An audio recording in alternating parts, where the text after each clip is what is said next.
Well, hey everyone. I just saw Star Wars The Rise of Skywalker, and it was truly epic.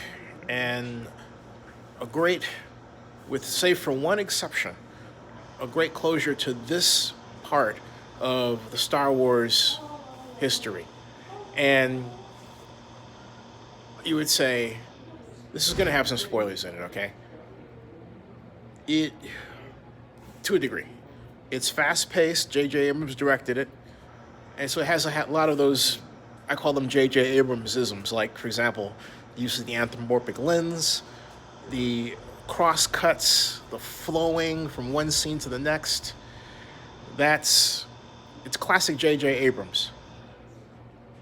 It also has a number of scenes that tie together Star Wars history. I go back to 1975 when the Star Wars book was released, and then 1977 when the first film was made. So it tries to tie all of that together. However, I have to make this comment. There's one aspect of this part of the Star Wars trilogy I find really annoying, and it's this. When Episode 7 started and opened, it featured John Boyega as Finn crash landing onto Tatooine. And to make a long story short, he meets Rey, and it would seem that they were establishing a relationship that would lead to a romance. Quite logical in Star Wars canon, right? But by Episode 9, the Rise of Skywalker, they're reduced to a friendship. And at the last scene, rather than Finn and Rey hugging, it's Finn, Rey, and Poe.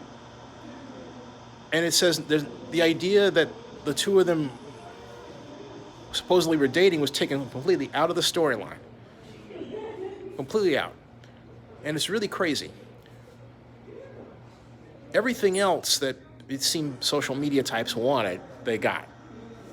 But Finn was completely emasculated. And that's perfect sound effect for what I'm about to explain. Because the main criticism for Star Wars originally was that it didn't have anyone black in it. That was the first movie. That was 1977. So by the time we got to 83 and we got The Empire Strikes Back, we had Billy D. Williams playing Randall Calrissian, and we had a slightly more diverse cast compared to what we had before. Now fast forward to today and Episode 9, and we seemingly have gotten all that out of the way, and it would seem that people would have no problem with Finn being an African-American and a stormtrooper, and Rey being the scavenger, right? But then, there were people who had these calls that said, okay, well, how about Finn and Poe? And I said, why? Why are you not playing out the relationship between Finn and Rey? And the media was actually reluctant to ask that, which I thought was really interesting.